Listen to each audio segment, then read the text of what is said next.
नमस्कार, स्वागत है आपका। आप देख रहे हैं इंडिया बोल रहा है। मैं हूं आपके साथ विवेक शांडिल्य। जिस आतंकवाद को लेकर भारत दशकों से पूरी दुनिया को आगाह करता रहा, वही आतंकवाद दुनिया के अलग अलग देशों को अपना शिकार बना रहा है। पहलगाम में हमने देखा इस साल क्या हुआ।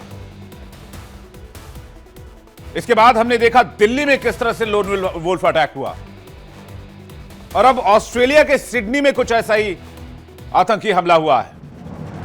2 आतंकी, अंधाधुंध गोलियां, 12 लोगों की मौत, और पूरे देश में सनसनी। ऑस्ट्रेलिया के सिडनी शहर से बड़ी और परेशान करने वाली खबर है भाई साहब। हनुका उत्सव के दौरान जब बड़ी संख्या में यहूदी बॉन्डी बीच पर अपने त्योहार को मना रहे थे, पूरी दुनिया से पर्यटक आए हुए थे, उसी वक्त वहां एक बड़ा आतंकी हमला हो गया। यह हमला ठीक वैसे ही था जैसे पहलगाम में पर्यटक जश्न मना रहे थे, पर्यटक घूमने के लिए गए हुए थे, और बंदूकधारियों ने अचानक से हमला कर दिया। और ठीक वैसे ही हमला सिडनी में हुआ। 2 बंदूकधारी जो आपको इस वक्त ब्रिज पर दिख रहे हैं, इन्होंने बीच पर अंधाधुंध फायरिंग शुरू कर दी। इस आतंकी हमले में अब तक 12 लोगों के मारे जाने की पुष्टि हो चुकी है। यह संख्या ज्यादा भी हो सकती है, कई लोग घायल बताए जा रहे हैं। घायलों में पुलिसकर्मी भी शामिल है। न्यू साउथ वेल्स के पुलिस आयुक्त माल लेन्यू के मुताबिक इन्होंने इस घटना को आतंकवादी हमला घोषित कर दिया है। पुलिस की त्वरित कार्रवाई में एक हमलावर को मौके पर ही मार गिराया गया, जबकि दूसरे आतंकी को गंभीर हालत में गिरफ्तार किया गया है, क्योंकि यह भी पुलिस की गोली से घायल हो गया। बताया जा रहा है कि हमला हनुका पर्व की पहली मोमबत्ती जलाने के समारोह के दौरान हुआ। इस कार्यक्रम में हजारों लोग मौजूद थे, और अचानक राइफलों से फायरिंग शुरू कर दी गई। और ये जो तस्वीर इस वक्त आप देख रहे हैं, ये इजराइल की तस्वीर है। इजराइल में किस तरह से इजराइल में घुसकर आतंकियों ने, बंदूकधारियों ने हमला किया था, और किसी को भी नहीं बख्शा था।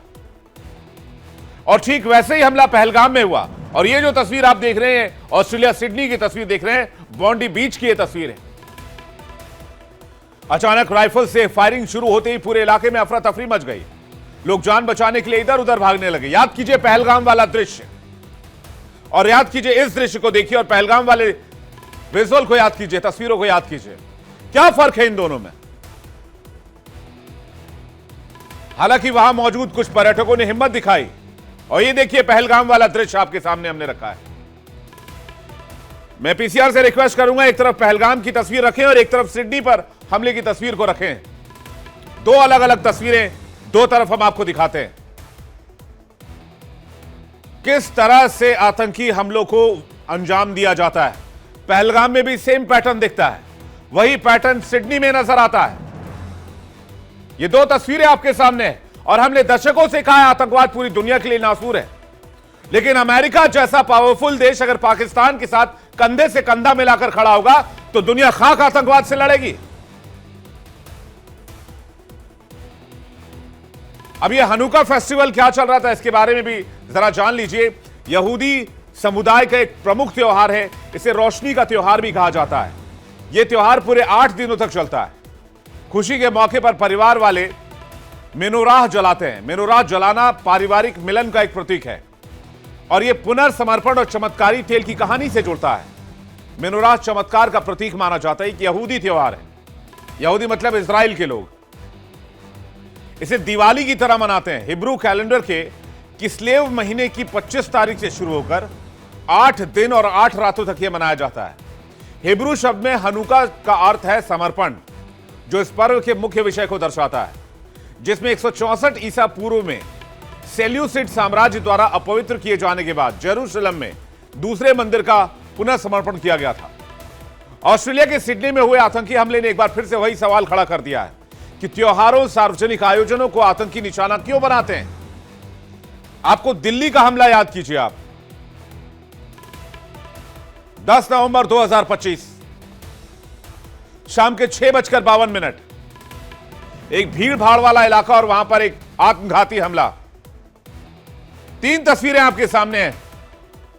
14 दिसंबर 2025 सिडनी में हमला, 7 अक्टूबर 2023 इजराइल में हमला और 22 अप्रैल 2025 पहलगाम में हमला। यानी पहलगाम, सिडनी और इजराइल, हमले का एक ही स्टाइल। 2023 में 7 अक्टूबर के दिन हमास के आतंकियों ने इजराइल पर हमला किया था। तब से लेकर आज तक इजराइल में तनाव का माहौल है। इसके बाद तो हजारों लोग मारे गए। कई महीनों तक इजराइल और हमास के बीच जंग जारी रही।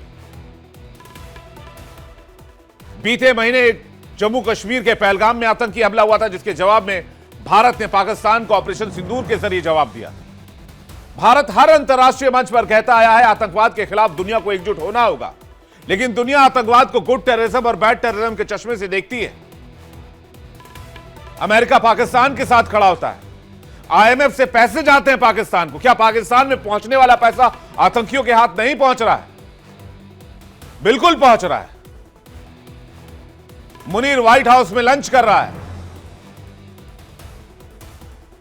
आसिम मुनीर, जो कि ऑफिशियल टेररिस्ट है, वो कंकड़ पत्थर की नुमाइश कर रहा है डोनाल्ड ट्रंप के सामने।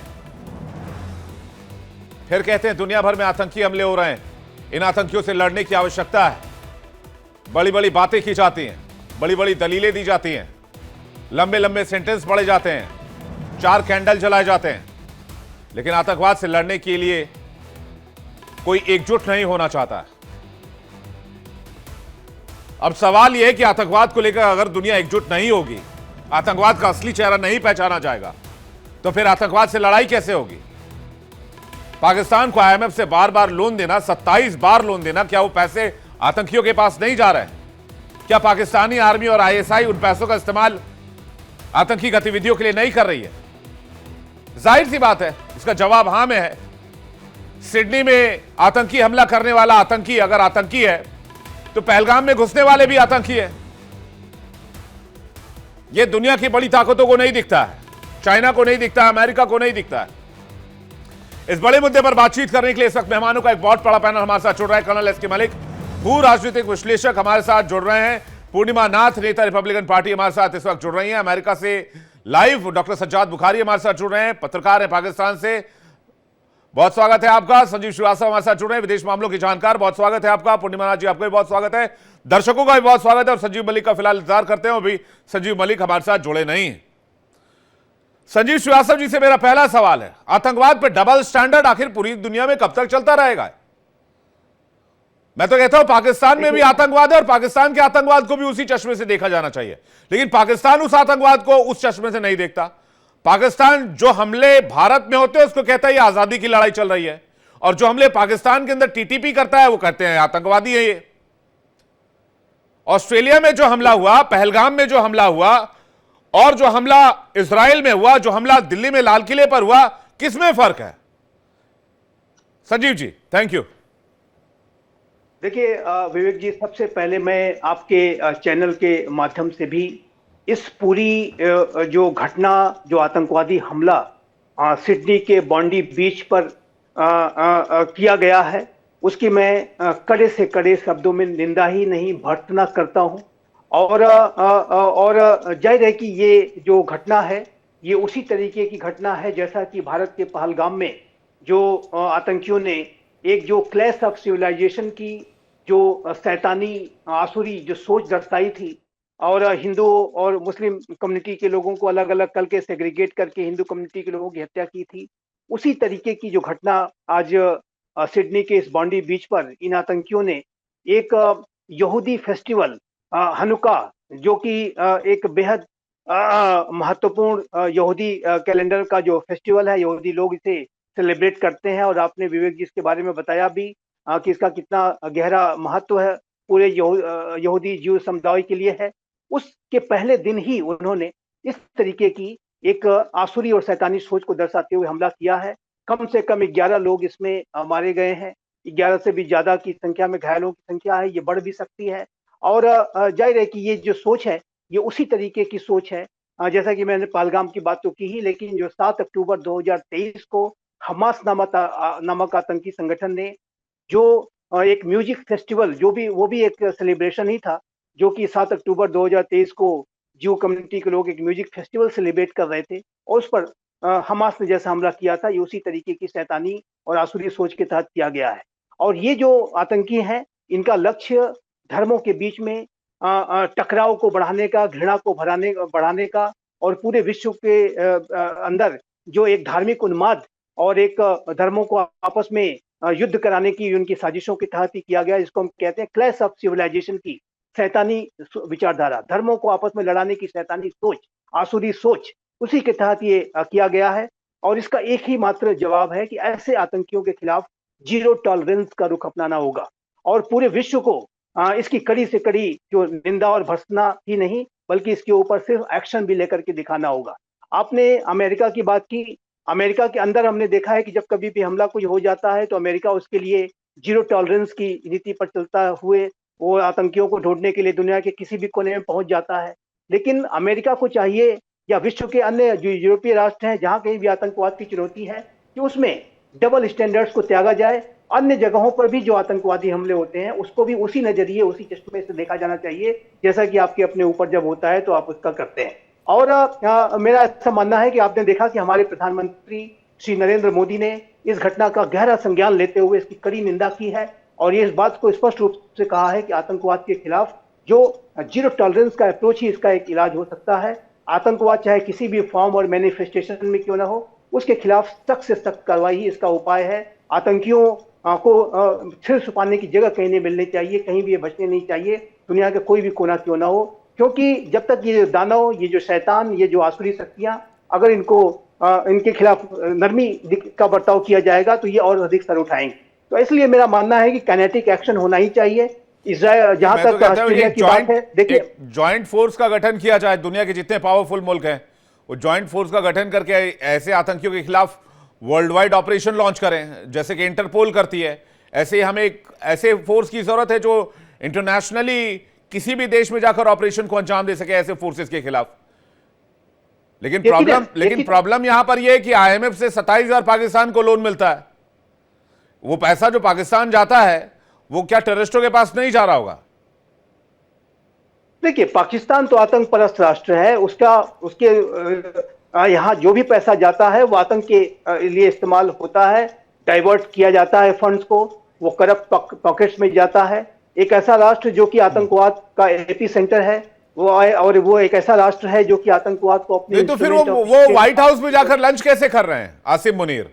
वो उनको 27वीं किस्त आईएमएफ से कैसे जारी हो गई? 17% से ज्यादा का स्टेक अमेरिका का है, उनके इशारे के बगैर एक पत्ता नहीं हिल सकता आईएमएफ में। यही मैं इसी डबल स्टैंडर्ड की बात कर रहा हूं संजीव सर। ये क्या दोगलापन है? ये क्या आतंक को लेकर दोगलापन मचा हुआ है दुनिया के अलग अलग देशों ने? हम कह रहे हैं हम आतंकवाद से पीड़ित हैं, हमने लड़ाई लड़ी है, हमारे पास एक्सपर्टीज भी है, हमसे लो, हमसे बातचीत करो। देखिए विवेक जी, आतंकवाद का जो दानव है वो अभी भी अगर जीवित है, आतंकवाद यदि अपना सिर फिर से अगर कहीं ना कहीं उठा पाने में सफल हो जाता है तो उसके पीछे यही जो डबल स्टैंडर्ड्स हैं, वेस्टर्न कंट्रीज के जो डबल स्टैंडर्ड्स हैं, वो सीधे सीधे इसके लिए जिम्मेदार है। मैं स्पष्ट रूप से कहना चाहता हूं, आपने बहुत ही अच्छा प्रश्न उठाया है। और मेरा ऐसा मानना है कि एक तरफ तो आपके घर में जब हमला हो जाता है, 9/11 हो जाता है, तो आप चाहे वो 10 साल लग जाए, चाहे 20 साल लग जाए, आप दुनिया के किसी भी कोने में पहुंच जाते हो, किसी भी टनल में पहुंच जाकर के आतंकियों को एलिमिनेट करते हो। कोई मिलिट्री बेस के पास अगर आतंकी कहीं छुपा हुआ है, एबटाबाद में पहुंच जाते हो, सीरिया में पहुंच जाते हो। लेकिन जो अन्य देशों पर जब हमले होते हैं तो उसमें आपका रुख नरमी वाला हो जाता है। और यही एक समस्या है, यही एक विडंबना है, और इसी की वजह से आतंकियों को कहीं ना कहीं प्रश्रय मिलता है, सपोर्ट मिलता है और अपना सिर उठाने में सफल हो जाते हैं। इजराइल ने अभी इतनी बड़ी लंबी लड़ाई लड़ी है और हमास को अगर इजराइल ने गाजा में पूरी तरह से एलिमिनेट कर दिया, ध्वस्त कर दिया है, अभी तो 2 दिन पहले की बात है, हिजबुल्लाह चीफ ने धमकी दी थी कि आपको खामियाजा भुगतना पड़ेगा और यहूदियों पर अटैक हुआ है। ये आपने ठीक कहा, ये जब तक धर्म के आधार पर 2 धर्मों में बांटने की कोशिश की जाती रहेगी तब तक ऐसा ही होता रहेगा। लेकिन सवाल यह है कि आतंकवाद का फिर यहां पर एक जो दानव है वो खड़ा नजर आता है। सज्जाद बुखारी जी, आपको आवाज आ रही है मेरी?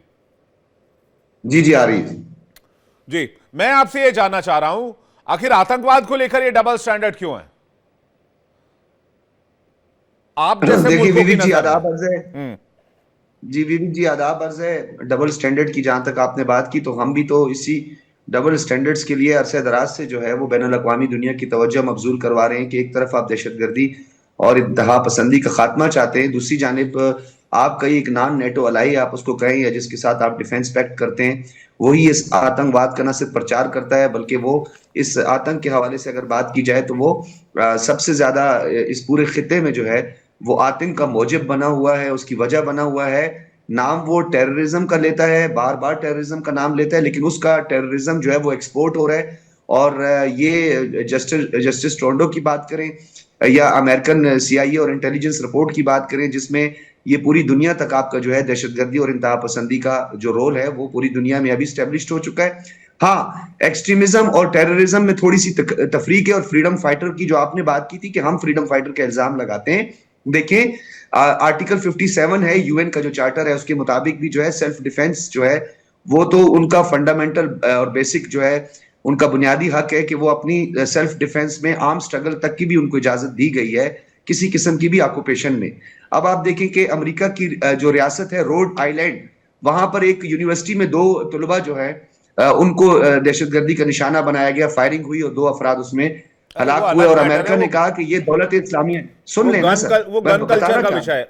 वो मास शूटिंग है। वो अमेरिका में हर महीने में, अभी इसी हफ्ते में 2 बार हुई है।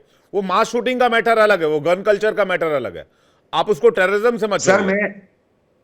मैं आपको उसी तरफ लेकर आता हूं ना। एक्सट्रीमिज्म इसी को कहते हैं ना, जब इंसान शिद्दत की तरफ बढ़ जाता है, शिद्दत पसंद बन जाता है। अब ये जो वाकया हुआ है, इसमें ज्यूइश कम्युनिटी का एक त्यौहार था सिडनी में, और ये जब वाकया रूनुमा हुआ है तो 12 अफराद के करीब इसमें जो है, हम तो दहशतगर्दी और इंतहा पसंदी की मजम्मत करते हैं, लेकिन क्या आपको इसका पस मंजर मालूम है कि जिसको आप इस टाइम बैठे हुए डिफेंड कर रहे हैं और जिसको आप कह रहे हैं कि हमास के साथ इसराइल लड़ता रहा है, वो फलस्तीनी निहत्ते मासूम बच्चों और खवातीन के साथ लड़ता रहा है। वो एक बुजदिल रियासत है जो कि 4-4-5-5 ममालिक में जिसने अपने अरे तो महाज खोले हुए, लेबनान में आपके प्रधानमंत्री क्यों इजराइल अमेरिका के तलवे चाट रहे हैं फिर?